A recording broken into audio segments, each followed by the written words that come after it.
Bueno, muy buenos días para todos. ¿Cómo amanecieron? ¿Cómo están el día de hoy?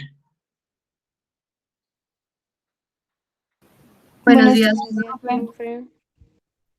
profe. ¿Cómo les fue? ¿Cómo les pareció el documental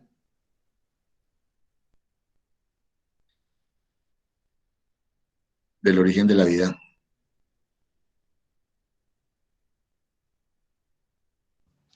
Profe, pues a mí muy chévere como la manera en la que estaban buscando otras maneras, em, pues para saber quién era nuestro último ancestro común, como no solo la bacteria que nos habían presentado en el anterior documental, sino otras formas de vida. Ok. Importante que ya empecemos ya a ir avanzando. Ya llegamos, hoy llegamos al límite entre la vida y la muerte, llamémoslo así, o lo que no existe, lo que no tiene vida y lo que tiene vida, con el tema de los virus. Hoy la clase también es apasionante.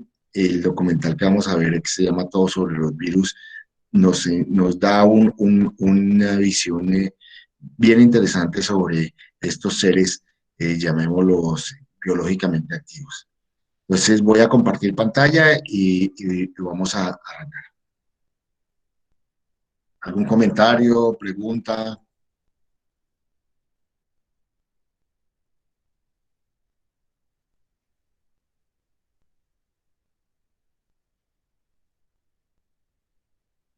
¿Están viendo la pantalla, la presentación? Sí, profe. Sí, profe. Bueno, entonces, ¿por qué los virus son importantes dentro de todo lo que es digamos, el proceso de la construcción de la vida? Porque, digamos, para algunos investigadores, para algunos científicos, los virus están entre lo que no tiene vida y lo que tiene vida. O sea, aparentemente es ese puente, ese eslabón que de alguna forma permite entrelazar lo inerte, las partículas que veíamos en la formación, digamos, de las biomoléculas y los seres vivos. Y por eso, digamos, la virología, que es el estudio de los virus, ha jugado un papel fundamental en todo lo que es el análisis, la discusión, la investigación, muchos de los elementos que hoy tenemos sobre el tema de los virus. Pero adicionalmente, en la actualidad, el tema de los virus juega un papel fundamental por la situación que nosotros estamos viviendo, estar en pandemia, estar recluidos en nuestros hogares. Llevamos un año por esta época, empezamos digamos, el meternos o estar metidos dentro de nuestras casas porque pues obviamente el riesgo que se corría con el virus rodando pues es muy alto. Hoy tenemos ya la esperanza de las vacunas, hay que, digamos, generar como esa conciencia de que el proceso no ha terminado, pero vamos caminando, llevamos ya un año manejando el virus y de alguna forma hemos aprendido de ello. De hecho, creo que es el tema más comentado en el último año. Todos de alguna forma hemos hablado del virus y muchos desafortunadamente hablamos de él, pero no tenemos la más mínima idea que son los virus. Y por eso, digamos, tema de hoy es un tema que bien vale la pena ponerle un poquito más de cuidado para poder tener, digamos, los elementos requeridos y necesarios en el momento que queramos generar Profe, sobre eso. Señora, ¿tú crees que este, bueno, en lo que queda del semestre, hay alguna posibilidad de que a mitad del semestre o algo así se reanuden las clases en la universidad? ¿O crees que no, haya ya, posibilidad de que el otro? sí, ¿qué es lo que está pasando, digamos, en la universidad? La universidad viene generando, digamos, una apertura, llamémosla escalonada en el sentido de que están las prácticas. Si ustedes entran a la página de la universidad, el primer informe, digamos, de noticia, lo que evidencia es eso, el proceso que la universidad está llevando. La universidad ha sido muy cautelosa en el proceso de ir vinculando las personas que regresen a la universidad por dos razones fundamentales. La primera porque todavía estamos con niveles de riesgo. Ahorita hay dos cepas que parece ser que son mucho más peligrosas que las que inicialmente estábamos, una cepa brasilera y una cepa inglesa, y fuera de las variaciones que pudo haber tenido, o las mutaciones que genera variaciones que pudo haber tenido nuestro país. O sea, de hecho, digamos, el virus está y eso tenemos que entenderlo. Ahora bien, yo creería, y eso es mi opinión personal, que hasta que no comience el proceso de vacunación en la población docente y en la población estudiantil, el tema no se va a formalizar, digamos que haya una apertura total a la universidad. Pueda que haya, digamos, vayan entrando paulatinamente y esto conlleve a que, digamos, se arranque en algún momento. Yo creería, y eso lo nuevamente reitero y subrayo, yo creería que este semestre nos vamos a estar así, vamos a ir a la virtualidad. De pronto el semestre entrante sí creería yo que van a haber algunos programas, se van a incrementar las materias, sobre todo materias que requieran más la presencialidad. ¿Y esto en virtud a qué? A que para poder llegar a tener, digamos, que unos alumnos vayan y otros no vayan, hasta que todo el mundo esté vacunado, pues requiere de unas inversiones que hasta este momento la universidad todavía no tiene. Ustedes saben que el tema público es mucho más complicado que el tema privado. Entonces, digamos que yo creería, para dar la respuesta concreta a tu pregunta, que este semestre no, yo creería que el próximo semestre de pronto sí podríamos llegar nuevamente a abrir la universidad y poder regresar. Todo depende del grado de vacunación que tenga la población estudiantil y la población de profesores. Si usted pregunta, el sindicato de profesores, ASPU, ha planteado que no se regrese hasta que los profesores no estén vacunados, en virtud a que la mayoría de los profesores somos personas que tenemos más de 60 años, o sea, somos personas que somos vulnerables, que tenemos de alguna forma preexistencias establecidas y eso puede ocasionar algún riesgo. Y lo que la universidad no quiere es asumir responsabilidades que se pueden presentar. Ya de hecho, por ejemplo, en el Huila una persona, una niña murió cuando regresó al colegio y hoy están en las demandas, ya hay una serie de cosas por el concepto de responsabilidad que se tiene al respecto. Entonces, yo creería que todo ese tipo de cosas juega para la toma de decisión, pero la universidad desde la administración ha sido muy cautelosa en eso. Entonces yo creería que este semestre nos fuimos así y el semestre entrante, dependiendo de cómo haya evolucionado el grado de vacunación, podríamos regresar a la universidad. ¿Te queda claro? Sí, profe. Muchas gracias. Ok. Bueno, entonces decíamos que los virus están en esa frontera entre lo que es la vida y lo que no tiene vida. Esa es una imagen de un bacteriófago que es un virus que normalmente utiliza las bacterias como hospedero, como célula que parasita para poderse replicar. Y ojo a esta palabra, replicar, no reproducir. ¿Todos saben qué diferencia hay entre reproducir y replicar?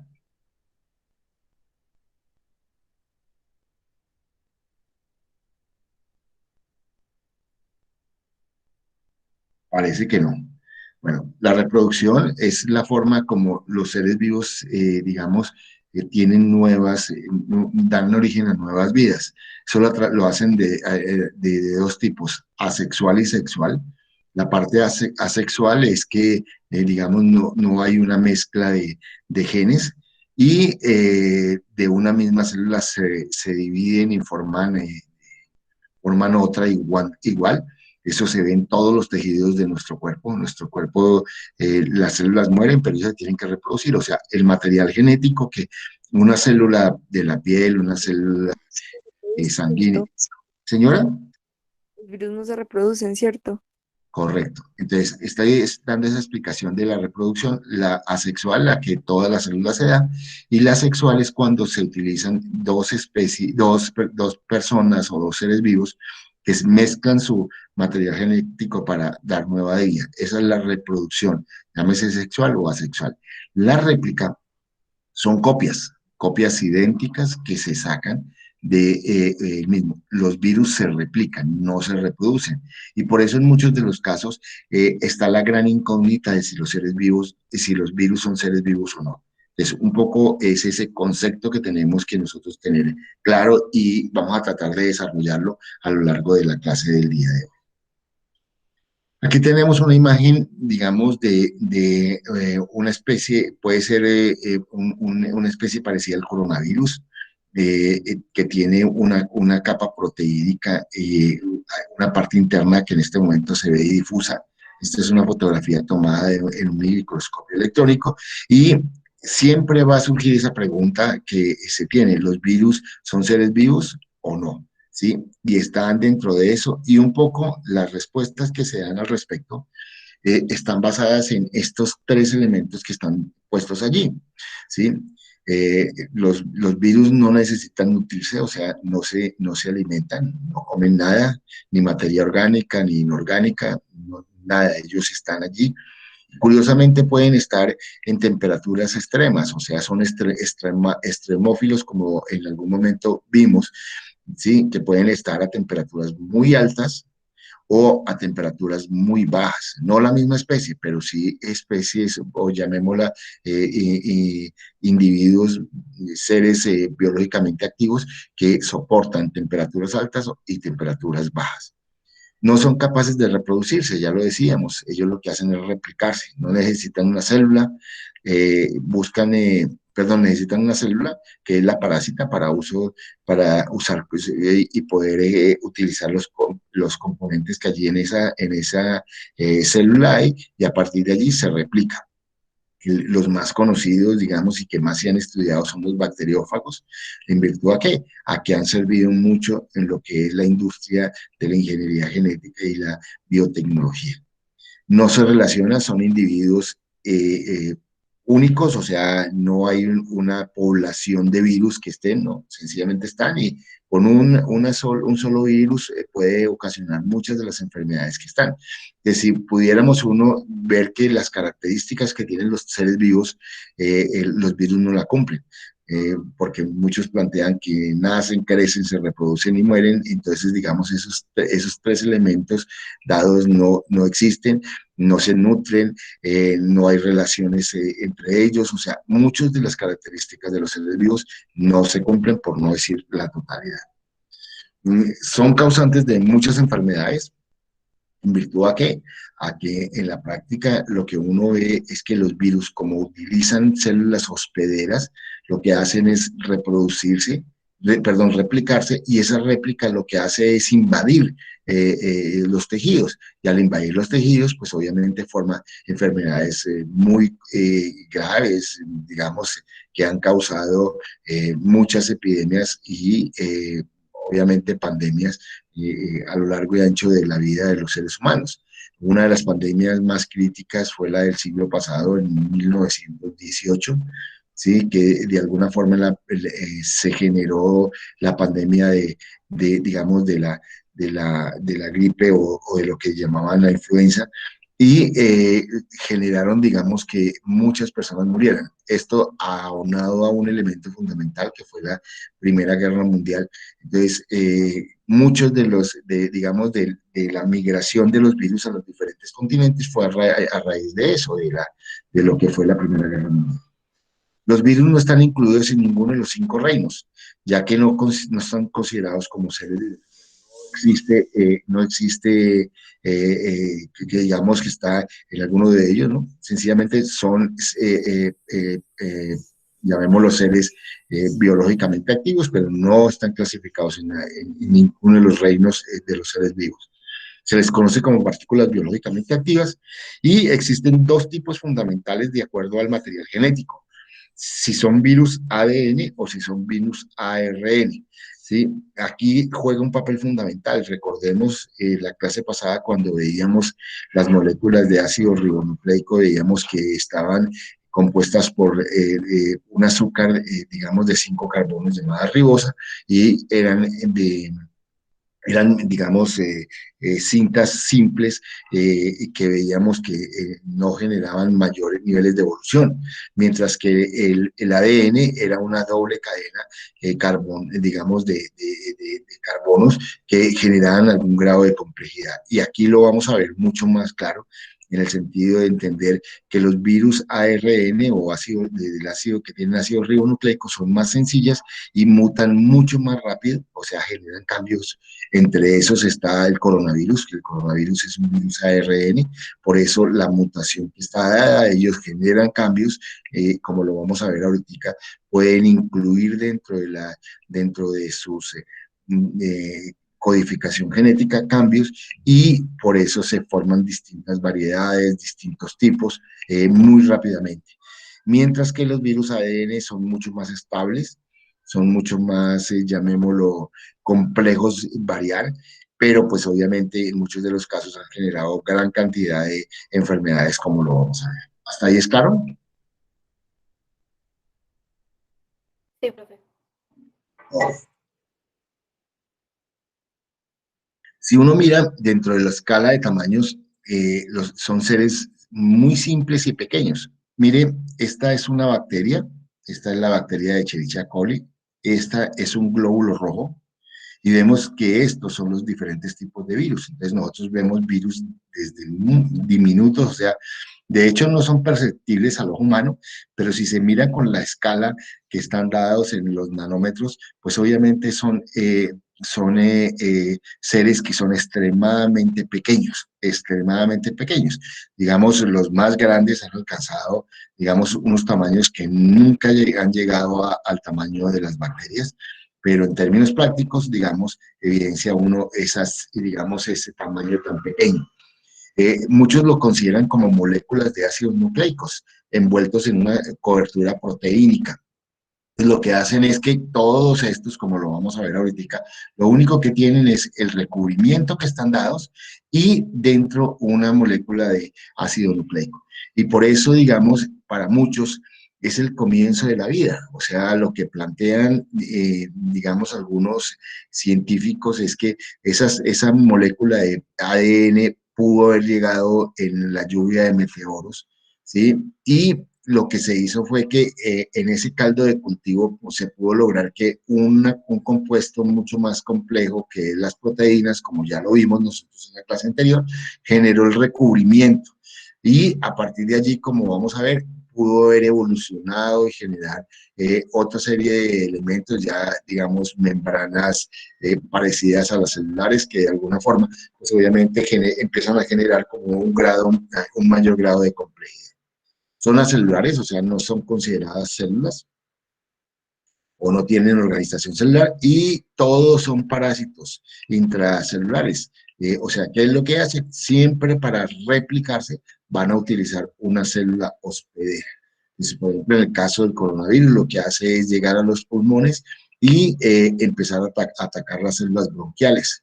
Pues allí se empiezan a generar, a reproducirse, y lo que ellos hacen es ir invadiendo los tejidos pulmonares y bloquear, digamos, el intercambio gaseoso, y por eso es el nivel de, digamos, de asfixia que se tiene, ¿sí? Y esto va desencadenando una serie de complicaciones. Muchos ya se evidencia claramente que están relacionados con la coagulación de la sangre, por eso muchas personas mueren digamos, de problemas cardíacos, cerebrales, etcétera, en virtud a ello. Es importante tenerlo en cuenta. Esta palabra que está Sí. allí, señora, dígame. Una pregunta, entonces, ¿por qué el coronavirus? Pues dicen que después de 15 días desaparece. Porque en muchos de los casos lo que hace el organismo es que crea defensas. Ya lo vamos a ver, el sistema inmunológico de los seres vivos es un sistema que está siempre en alerta. Nuestras células sanguíneas tienen una capacidad de reproducir y atacar cuando un elemento extraño llega al cuerpo y empieza a invadirlo. Entonces, lo que tiene es que las células de los seres vivos, digamos, en este caso de los humanos, lo que hace es detectar un riesgo, un peligro. ¿Cómo lo detecta? Digamos, el estado de alarma está dado en los niveles febriles. O sea, cuando empieza a haber fiebre, se evidencia claramente que existe una infección y automáticamente lo que hace, digamos, el sistema inmunológico es ir codificar la información que se tiene y empezar a fabricar anticuerpos que de alguna forma empieza a generar, a fabricar para poder controlar la enfermedad. Y esa es la forma como nuestro cuerpo humano se defiende, no solamente ante el coronavirus, sino ante cualquier enfermedad. Tú te cortas y automáticamente quedas expuesta a muchos microorganismos que están en el ambiente. Entonces, lo que hacen, lo primero que se hace es generar plaquetas que coagulan la sangre, pero una vez se frena la salida de la sangre, que es la entrada a los microorganismos, empieza a fabricar anticuerpos que conllevan a qué? A controlar esos microorganismos que pudieron entrar al cuerpo humano y hasta que desaparecen todos. Entonces, lo que hace, digamos, en el caso de las defensas que el cuerpo tiene, es eso, es crear defensas y obviamente prácticamente hacer desaparecer el coronavirus de la existencia de la persona.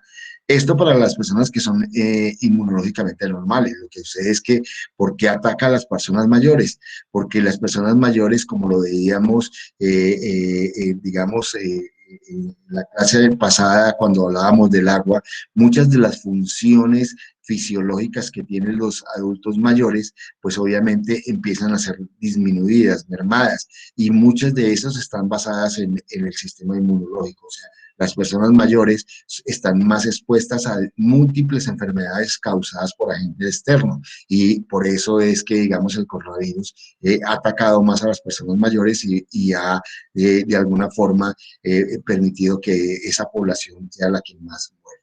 ¿Te queda claro? Sí, profe, gracias.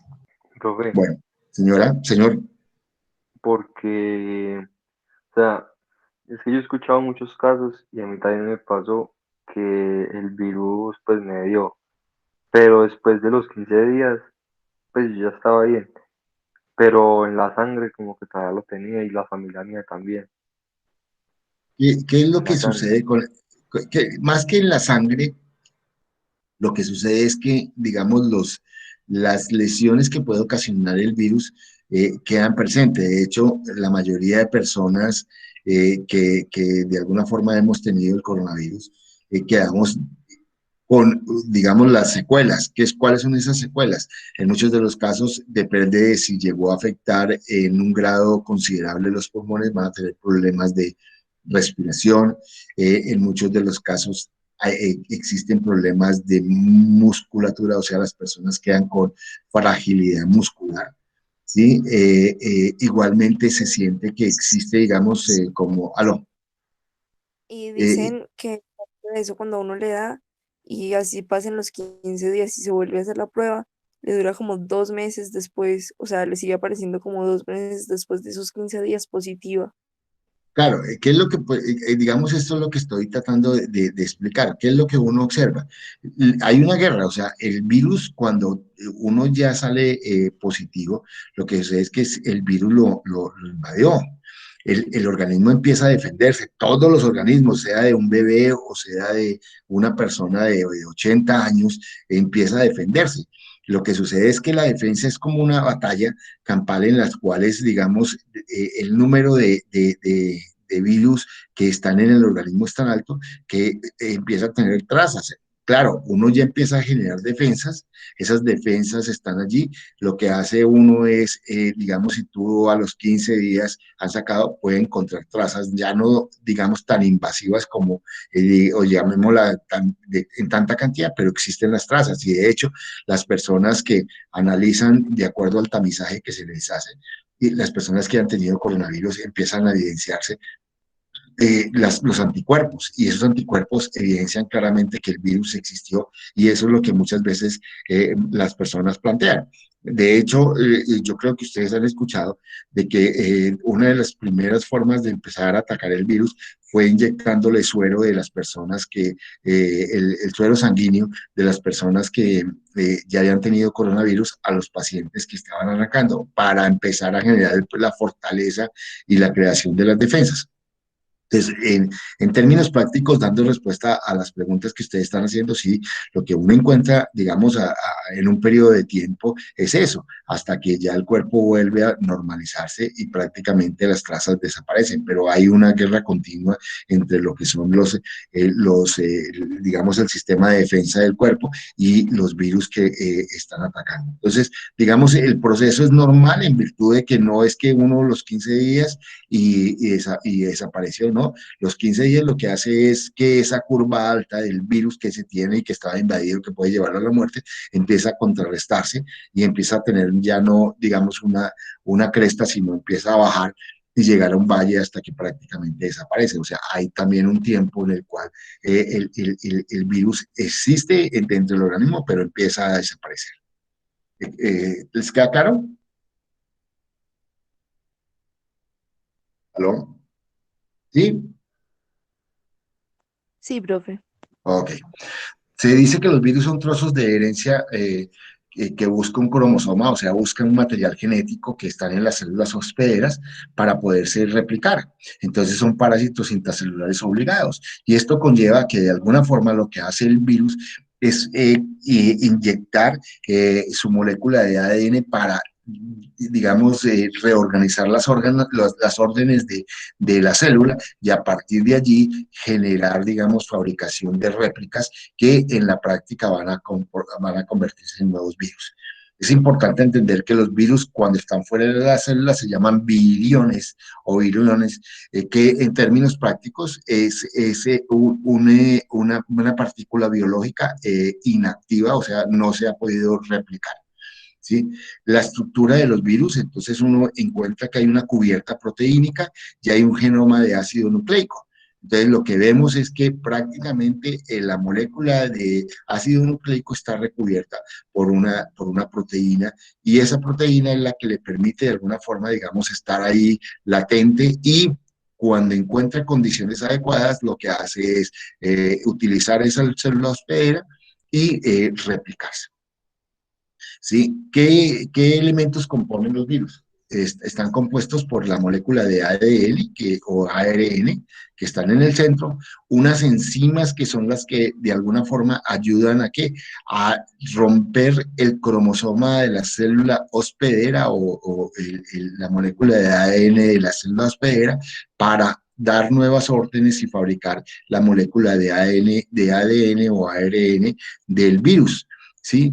Una cápsula y una envoltura membranosa. Entonces, esa cápsula que está al interior lo que hace es permitir que en cualquier momento el virus se pueda enquistar y pueda, digamos, generar años de latencia, puede durar cientos de años, miles de años, millones de años guardados en virtud a eso, a esa cápsula que tiene. Puede desaparecer la célula, la envoltura membranosa, pero esta interna lo que hace es darle la protección para mantener esa molécula de ADN o genoma y poderlo replicar en algún momento. Vamos a suponer, por ejemplo, si se abrieran las momias de Tutankamón que existieron hace cientos de años, ellos tienen virus y esos virus podrían en cualquier momento poder volver a activarse, porque lo que hacen es que son partículas biológicamente inactivas que cuando encuentran la célula hospedera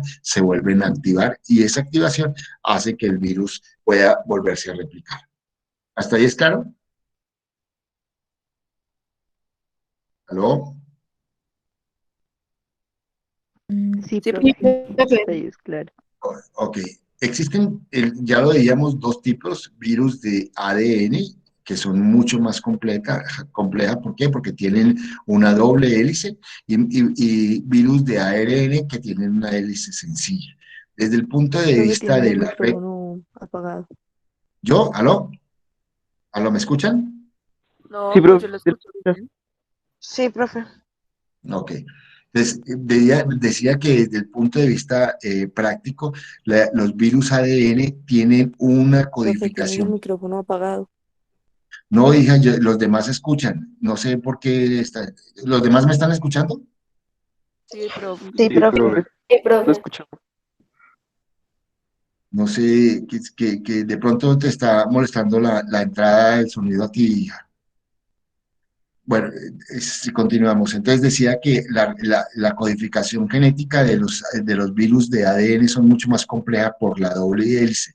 Los virus ARN tienen codificación sencilla o cadena sencilla y esto hace que estos sean mucho más fáciles de mutar, o sea, de cambian su información mucho más fácil y esto conlleva a que prácticamente salgan diferentes grupos. Se cree por lo menos que en Colombia, por lo menos en el año que lleva, hay más de 300 variedades de virus del coronavirus en virtud a las posibles mutaciones que se dan. Y por eso es que muchas mutaciones son mucho más fuertes. Por ejemplo, se habla de la brasilera, de la inglesa, que son mutaciones que pueden ser mucho más infecciosas que la original. Entonces, de ahí es donde viene, digamos, un poco la explicación de ello. Aquí están algunos de los tipos de virus. Generalmente los de ADN son menores que los de ARN, ¿en virtud a qué? A que estos tienen un grado mayor de complicación en material, digamos, requerido para fabricarse. Pero, sin embargo, en eso se encuentran, digamos, el virus de la poliomielitis, el virus del herpes, son virus que son en moléculas establecidas, estables, que en la práctica se han mantenido por muchos siglos. Estos son mucho más cambiantes. Entonces uno veía, por ejemplo, que antes del COVID-19 estaba el SARS, que fue muy parecido, y veíamos que son mutaciones que en la vida práctica se dan.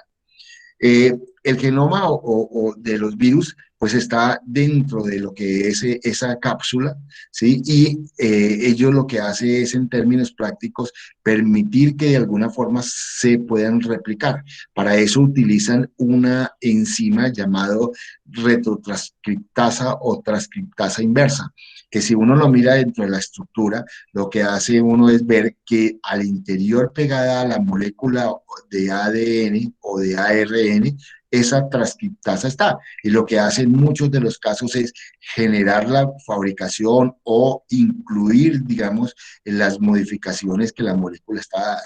De hecho, para muchos científicos lo que han planteado es que esta enzima, la transcriptasa, es lo que ha permitido la evolución de los seres vivos, o sea, empiezan a generar cambios y modificaciones en las codificaciones genéticas que se tienen y a partir de allí lo que han hecho es generar variaciones y para muchos científicos digamos el comienzo de la vida está dado a través de lo que son los virus. Se cree que los virus se incluyeron en las primeras, digamos, fueron los causantes de los primeros seres vivos, generaron las modificaciones y hoy cuando nosotros revisamos el genoma humano, encontramos trozos en nuestros cromosomas de material genético viral.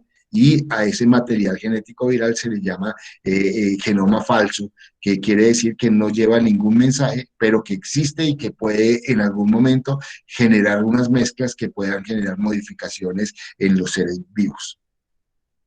La función de la enzima transcriptasa es generar un proceso de transformación. Uno, por ejemplo, vemos aquí una molécula de ADN de cadena simple, puede generar una réplica igual, o sea, dos moléculas simples, y esas dos moléculas simples incluirse dentro de la molécula de ADN, como lo pueden ver aquí, mira, aquí está incluida.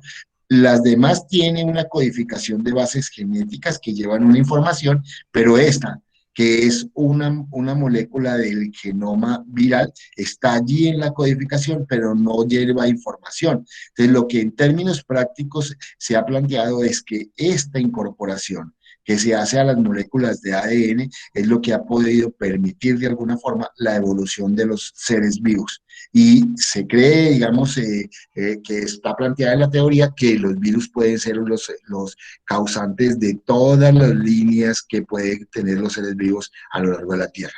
Y si esto lo evidenciamos en virtud a que en las moléculas que hoy existen los cromosomas, hay moléculas virales que no llevan información, pero que allí están dadas.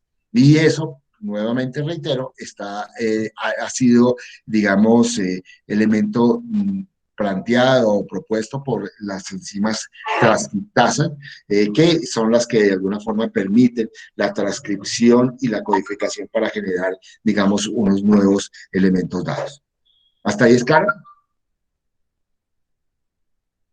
¿Aló? ¿Aló? Sí, Sí, profe. Ok. Entonces, resumiendo, lo que nosotros tenemos es, tenemos una membrana que recubre el virus, una cápside, un genoma, que es una molécula de ADN o de ARN, un ácido nucleico, y unas enzimas, que digamos las más estudiadas han sido la transcriptasa inversa o las enzimas que han generado, digamos, modificaciones en los demás seres vivos.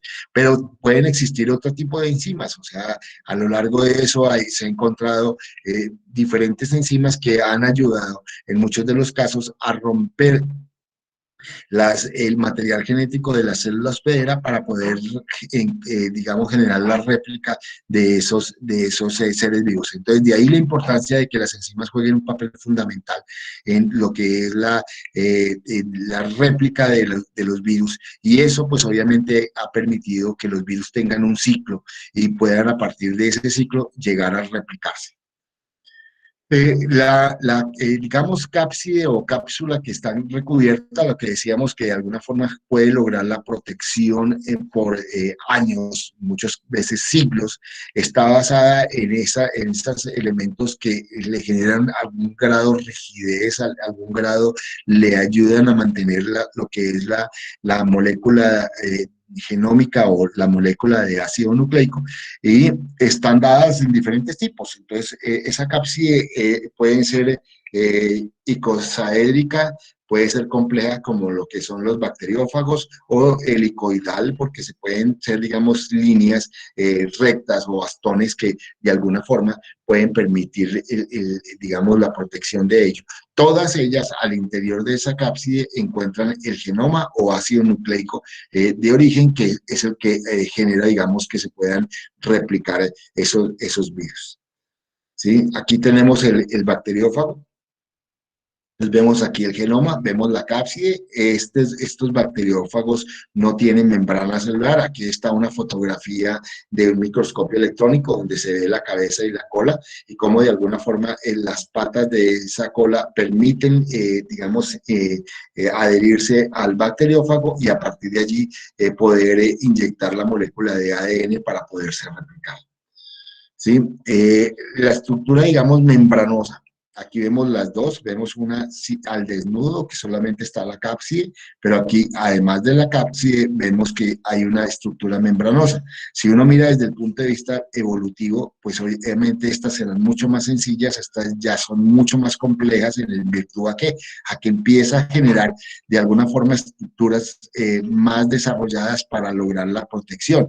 Y estos son los primeros cambios que se pudieron encontrar, que eran, podría uno pensarse, un fragmento de célula o el fragmento de la codificación genética que es el genoma, y una proteína que cubría para poder garantizar esto. Y poco a poco fueron evolucionando tanto la cubierta de protección como la codificación genética para volverse mucho más complejas. Entonces, de ahí la importancia de poder entender claramente que los virus pudieron empezar a generar todo ese proceso de evolución en la práctica. Todos estos virus, obviamente, ya lo decía, en la mayoría la mayoría, no todos, son patógenos y generan de alguna forma las enfermedades que todos conocemos: gripa, hepatitis, sida, herpes, sarampión, poliomielitis, etcétera, etcétera. ¿Sí? Entremos a lo que son los ciclos de los virus, o sea, el ciclo, ¿qué quiere decir? Cómo ellos de alguna forma se replican. En muchos de los casos los llaman ciclos vitales, entre comillas. Ya decíamos que los virus están en esa línea entre lo que es lo que tiene vida y no tiene vida, y en la práctica lo que se mira a través de este ciclo es eso, cómo se generan la replicación de ellos. Entonces, tenemos dos formas de réplicas. Una es el ciclo lítico y otra el ciclo lisogénico. ¿Sí? El primero, de alguna forma, lo que hace es que entra el material genético y en el caso del lítico lo que hace es romper el genoma de la célula hospedera y una vez ha fabricado gran cantidad de esos virus, se rompe la célula y se libera el virus. Este es el caso que tenemos del coronavirus, o sea, las células digamos, de los pulmones, se llenan de virus, se rompen y van debilitando el organismo. Y la otra es la lisogénica, es aquella en la cual el material genético no rompe la célula, sino se incorpora al material genético de la célula. Entonces empieza a fabricar células con material genético del virus, ¿sí? ¿Y esto qué hace? Que pues obviamente sea diferente a la célula original, o sea, ya hay una información genética adicional y esta es la forma que muchos científicos creen que fue lo que pudo haber originado la evolución de las especies, al ir incorporando el material genético en la codificación que tenían las células y esto permitió pues obviamente que la información se variara, fuera creciendo y de alguna forma empezara a generar tipos de especies nuevas. En esto es que se basa un poco lo que es la teoría de la generación de especies nuevas, ¿sí? Que empieza Carlos Darwin a plantear. Es importante que lo tengamos en los dos elementos. Vamos a tratar de ahondar un poquito cada uno de esos ciclos. Entonces arranquemos con los dos ciclos dados, ya lo decimos, ciclo lisogénico, ¿sí? En el que se incorpora el material viral, o sea, vemos aquí una bacteria, vemos que el virus, el bacteriófago, inyecta su molécula de ácido nucleico, esa molécula de ácido nucleico se incorpora al material genético inicial y empieza a formar células con información nueva. O sea, si compara uno esta célula con estas, es totalmente diferente. El otro camino es la lítica, que es que incorpora, lo que hace en términos prácticos es tomar el material genético que tiene la bacteria, replicar y a partir de allí poder generar nuevos virus. Entonces son dos ciclos totalmente distintos. Lisogénico, el de arriba, y lítico, el de abajo. Si miramos, el de arriba se integra a la molécula, el de abajo se expresa en virtud a que forma nuevos individuos. ¿Sí? El caso, digamos, las fases de lo que es el ciclo lítico, entonces hay 5 fases, el de fijación o absorción, entonces lo que vemos es que tenemos una bacteria, esa bacteria vemos cómo de alguna forma el bacteriófago se fija o se adhiere a la pared de la bacteria, una vez lo que hace es que una vez adherido genera la penetración, o sea, mete la información genética del virus, ¿sí? Hay una replicación o eclipsado, lo que hace es doblegar la información que trae la bacteria y permitir que se replique de la información dada, se ensamble, o sea, vuelve a construir la proteína que recubre al virus, o sea, la cápside, y una vez establecido eso, se libera nuevamente. Entonces, vemos cómo de alguna forma hay un ciclo que le permite al virus poderse replicar. Y en términos prácticos, esa réplica juega un papel esencial en lo que es la formación de esos nuevos individuos virales. Vemos aquí, digamos, para entender un poco el concepto, el eclipsado réplica es quizá uno de los elementos más importantes de las fases, en virtud a que lo que hace es permitir que, en este caso, la célula bacteriana o la célula hospedera permita la replicación de la molécula de ADN o de ARN, y a partir de allí, pues obviamente lo que hace es fabricar nuevos individuos. Es importante tenerlo en cuenta. Vemos aquí otra visión clara de que nos permite ver las diferentes etapas, la de adhesión, la de réplica, la de incorporación y formación de las proteínas y obviamente la lítica o la que rompe la célula para que se liberen los elementos. Si lo queremos saber en movimiento, inyectaron la molécula, ¿sí? Ahí está inyectada, o sea, eclipsó, formó nuevos elementos y rompe la molécula. ¿sí? Es EGA, fija, penetra, eclipsa, ensambla y libera. Son las 5 fases que tiene, digamos, el ciclo líquido.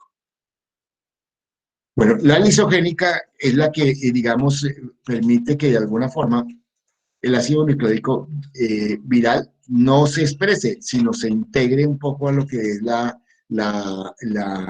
digamos, la información genética de la célula hospedera. Entonces, lo que vemos claramente es que, digamos, aquí el bacteriófago inyecta su molécula de ADN y esa molécula de ADN lo que hace es adherirse a la información de la célula patógena y empezar a generar la división celular de ese elemento formando células totalmente con información genética distinta. Entonces, aquí vemos esa información que está en rojo, lo que nos permite decir es que esa información no la tenía originalmente la célula. Entonces, son informaciones que para muchos científicos han hablado de lo que es la información que ha generado la transformación de la mayoría de seres vivos. ¿Sí? Vemos, digamos, si miramos los orígenes, esos orígenes pudieron estar en tener una molécula de ácido ribonucleico simple que de alguna forma pudieron lograr generar la incorporación hacia una célula o hacia una célula primitiva, llamémoslas allí, así, y a partir de allí poder generar, digamos, la réplica. Pero hay dos teorías que plantean el origen de los virus. Una teoría moderna, donde se habla que los virus son producto de células que hicieron una regresión, o sea, en términos prácticos, fueron quitando elementos existentes, o sea, muchas de las organelos que las células tienen, las vacuolas, los cloroplastos, las mitocondrias, y llegaron a su elemento original. Entonces, han planteado, digamos, y están en estudio de mirar si definitivamente puede ser una de las posibles teorías y que en la práctica pues puede tener algún nivel de aceptación, menos probable o más probable, eso sí, digamos, los científicos son los que están trabajando en ello, especialmente los virólogos. Y la otra es el origen arcaico, que plantean que ellos lo que hicieron fue que esta molécula de ARN encontró una cubierta proteínica que se denominó precélula y que en la práctica esa precélula fue la que permitió el origen, digamos, a la evolución o por lo menos a la variedad de virus que hoy existen en virtud a las posibles mutaciones que ellos pueden darse. Entonces, esto está desde el punto de vista teórico, está planteado como posibles alternativas del origen de los virus. Es una teoría moderna donde las células parece ser que se hicieron una regresión y una teoría arcaica donde se dice que fueron las que originaron digamos, la primera célula. Para muchos de los científicos, la mayoría de los que estudian los virus, esta segunda es la más acertada. ¿Cuál es la importancia de la virología?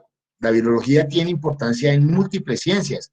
En la medicina, porque bien es cierto que son agentes causantes de enfermedades, o sea, se requiere estudiar para ver cómo podemos contrarrestar, digamos, ese gran cúmulo de enfermedades. Pero esto ha generado, digamos, que haya sido el potencial para la industria en virtud a qué? A poder generar el desarrollo en la biotecnología y en la industria farmacéutica. ¿En virtud a qué? A que, digamos, el estudio de los virus han permitido establecer cuál es la información genética que ellos tienen y a partir de allí poder generar cambios y mutaciones. Y esta ha sido la base esencial de lo que ha sido el desarrollo de la biotecnología y la ingeniería genética. Y a nivel de la farmacología, lo que hace es que una vez tenemos la codificación, estamos haciendo lo que hoy se hace, es creando las vacunas para poder, digamos, a partir de allí, poder aumentar las defensas. Y es el momento en que les permite un poco hablar de lo que son las vacunas.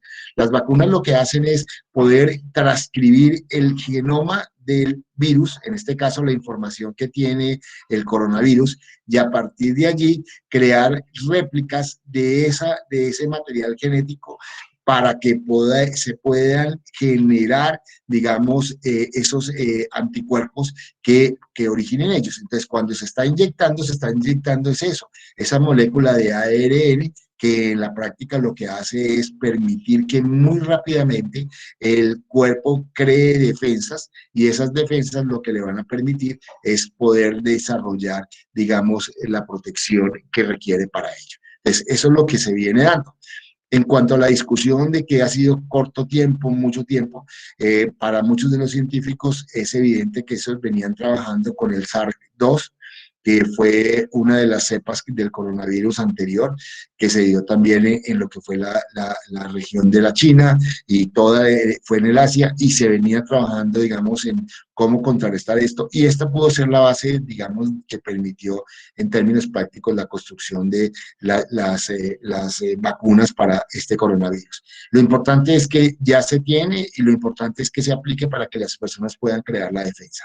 Desde el punto de vista militar, ha venido generándose un concepto que se llama el bioterrorismo o guerra biológica. Ese bioterrorismo o guerra biológica está basado en eso, llevar, como son seres tan prácticamente imperceptibles, pueden penetrar.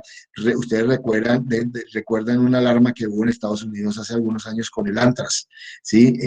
Se llevó esas virus en un sobre dentro de una carta, y lo que se hizo fue que una vez se abrió, se esparció el virus y generó una alerta para poder contrarrestar esto. Entonces, esos son, digamos, lo que muchos plantean la guerra del futuro, y ha sido un poco la gran discusión que se ha tenido con el coronavirus. Muchos han planteado de que es, digamos, una guerra biológica o un arma biológica que se pudo haber generado, y sobre esto hay un cúmulo de especulaciones al respecto.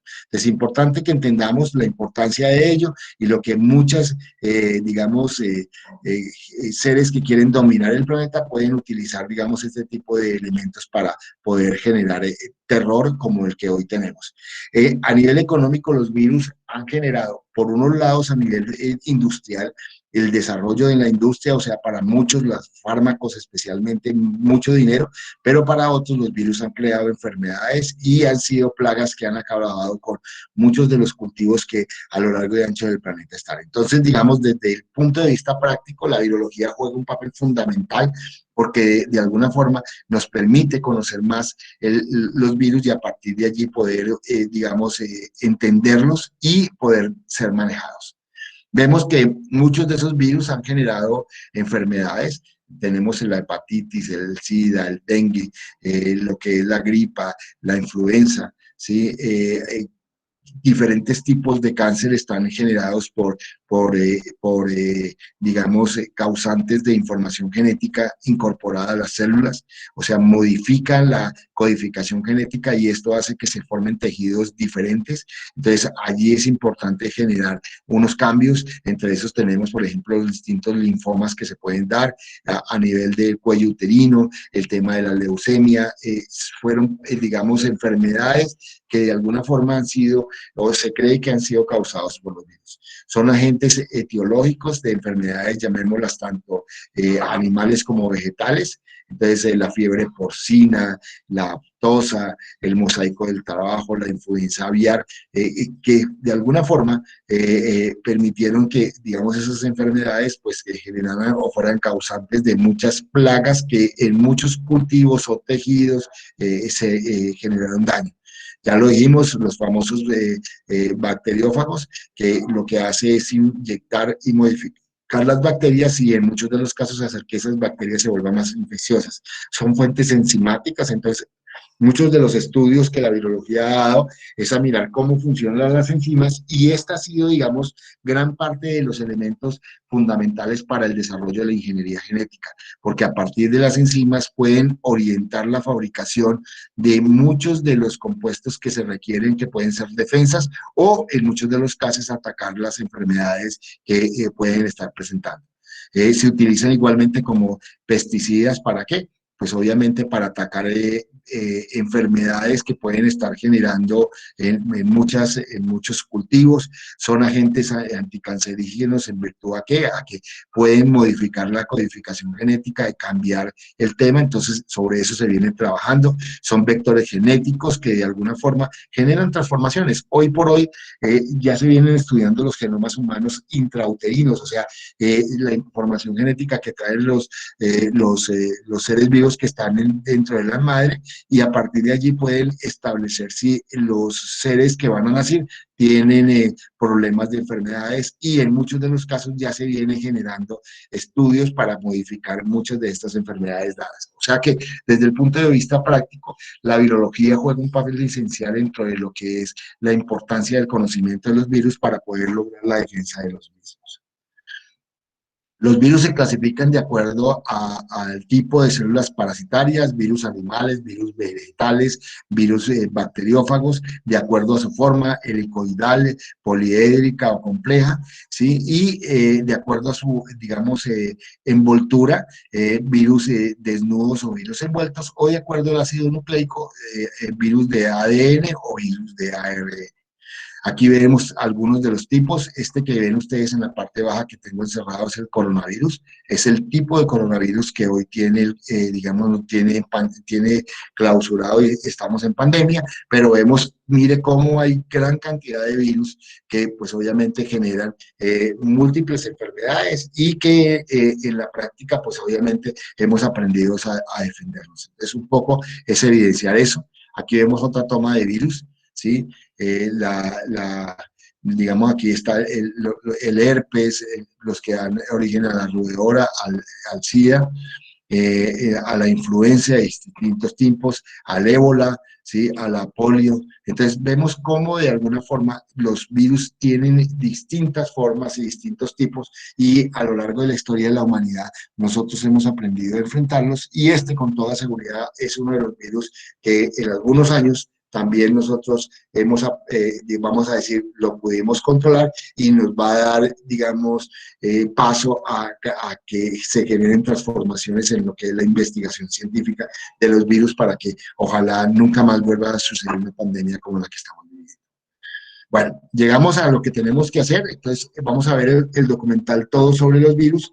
El documental original de Discovery, este el sonido estaba fallando, entonces me tocó tomar una versión, digamos que editada, que genera unas preguntas, y esas preguntas las incluí dentro de lo que fue la actividad sincrónica. Entonces, vamos a ver todo sobre los virus, ¿sí? Está en esta dirección, y tenemos que responder estas preguntas. ¿Cómo se reproducen los virus? ¿Cómo contribuyó la Primera Guerra Mundial a la pandemia de la influenza en 1918? Compare e identifique las diferencias en los investigadores Edward Jenner y Jonas Salk, ¿sí? ¿Cómo puede el éxito de estos virólogos convertir en un ejemplo para los científicos modernos que investigan nuevas amenazas? ¿Por qué se considera que el virus existe entre la vida y la muerte? ¿Por qué es importante para los virólogos estudiar formas de vida en los bosques tropicales? ¿Cómo podríamos usar los virus para curar enfermedades genéticas? ¿Qué opinión sobre la utilización de enfermedades virales ¿qué opina sobre la utilización de enfermedades virales como arma? ¿Cuáles son las consecuencias potenciales de utilizar los virus de esta manera? Entonces son unas preguntas que el documental nos responde, y bien vale la pena que las puntualicemos, porque eso nos ayuda a ahondar el conocimiento sobre sobre los virus. Vamos a hacer la reflexión que venimos haciendo en un audio, y después generamos la transcripción en un ensayo. ¿Preguntas, hijos?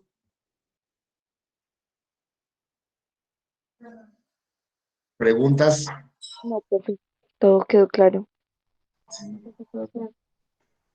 Bueno. ¿Comentarios? ¿Qué opinan de los virus?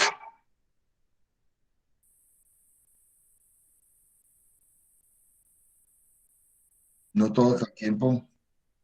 Que son terribles porque no nos dejan ir a la universidad. Profe, yo quería Apoyo decir que la me parecía causa. muy extraño. Señor. Yo quería Y decir el- que me pareció muy extraño que no los consideraran seres vivos, porque igual como que tenían formas de reproducirse, pero uy, no sé, eso me impactó. sí, sí, obviamente están en eso y es la gran discusión. ¿Son seres vivos o no son seres vivos? Y eso es lo que en términos reales los investigadores están en ese proceso. Hoy más que nadie tenemos a toda la ciencia trabajando en el coronavirus y eso pues en términos prácticos nos van a dar toneladas de información para poder llegar a algunas conclusiones al respecto. Hoy todos los investigadores en el mundo entero, en las principales universidades, están en ese proceso. Bueno, hijos, si no hay más preguntas o comentarios, espero que disfruten mañana hacer la actividad y ahondar un poco más en ese conocimiento de lo que son los virus. Dios los bendiga y nos vemos dentro de 8 días. Hasta luego, Hasta luego, profe. profe. Luego, Hasta profe. luego, Hasta luego, profe, muchas Hasta luego, gracias. profe, muchas gracias. Bueno, Dios los bendiga. Hasta luego, profe, muchas gracias. Profe, una pregunta.